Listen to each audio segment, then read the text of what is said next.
বছরে কত কেজি আদা লাগে 4 জনের পরিবারে?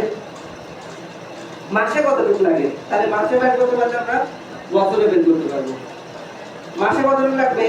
1 কেজি না হাফ কেজি? 1 কেজি। 4 জনের পরিবারে ধরেন 1 কেজি আদা লাগবে, তাহলে বছরে 12 কেজি, তাই না? 12 কেজি আদা, 12 কেজি আদা লাগে 4 জনের একটা পরিবারে। এখন 12 কেজি আদা কি আপনার বাড়িতে করা যাবে না?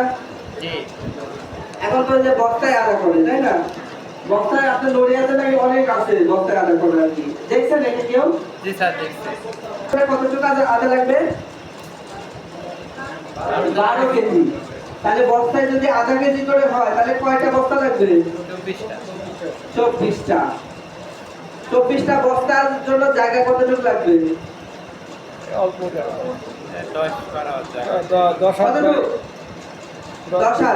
10 জায়গা হইলেই হয়। যারা আদায় বস্তায় করছেন তারা আসলে এটা বলতে পারবে আসলে কত বেশি জায়গা লাগে। 10 জায়গার মধ্যে 24-25টা বস্তা সাজানো। আচ্ছা 10 হাত, আচ্ছা আমার 10 হাতেই লাগান, আপনি 5 হাতে লাগান। 24টা বস্তার দরকার নাই, 12টা বস্তা লাগান যাবে না? জি স্যার। 5 হাত তো মানে কত তো এই টেবিলের সাইজ ছোটই হবে, তাই না? এখানে একটা লাগাবেন, এখানে একটা দিবেন, এখানে একটা, এখানে একটা, 10টা বস্তা কি হয়ে যাবে? এইটুক জায়গা কার নাই বাড়িতে? হ্যাঁ, না থাকলে ছাদ বাগান আছে। এটা তো বস্তা আরো করা সহজ, ছাদেও করা যায়। করা যাবে না? একেবারে ছায়াতে হবে, ছায়াতে রোদ লাগবেই। বৃষ্টিতে ক্ষতি করে, এমনিতে রোদে তেমন ক্ষতি হয় না, তবে বৃষ্টি পেলে কি পানি জমে থাকলে ক্ষতি হয়। হ্যাঁ, পানি জমা যাবে না এটা, কিন্তু রোদ লাগলেও সমস্যা। মুরগি থাকে। সবকিছুর জন্য সানলাইট লাগবে, সূর্যের আলো লাগবে। সূর্যের আলো ছাড়া কিছুই হবে না। গাছ খাদ্য তৈরি করে কিসের মাধ্যমে? সূর্যের আলো। হ্যাঁ, সূর্যের আলোর মাধ্যমে খাবার তৈরি করে। তার মানে সূর্যের আলোটা লাগবেই। সূর্যের আলো ছাড়া কেউই বাঁচবে না এই পৃথিবী। যে আদা ছায়াতে হয় ঠিক আছে, কিন্তু তার একটা নির্দিষ্ট পরিমাণ আলোটা লাগবে, তাহলে সেই খাবার কিন্তু তৈরি করতে পারবে না। এই জন্য বললাম যে দেখেন আদাও কিন্তু করা যাবে, হলুদও এইভাবে করা যায়। যেহেতু আদা করা যাবে, হলুদও করা যাবে না। হ্যাঁ, বস্তায় করা যায়।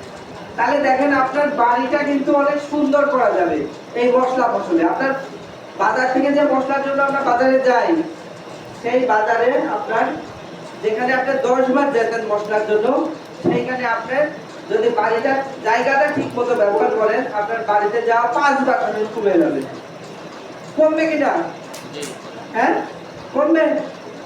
কেউ বলেন এটা আমরা যদি এটা এরকম করে বাড়িতে করি, আপনার বাজারে মশলার জন্য যাওয়ার জন্য যাওয়া 5 বার কমে যাবে কিনা? যদি 10 বারের জায়গায় কমবে না? তাহলে দেখেন এই কমার জন্য আপনার কি হবে? আপনার টাকাটা বাঁচবে, তারপরে দেশের কি হবে?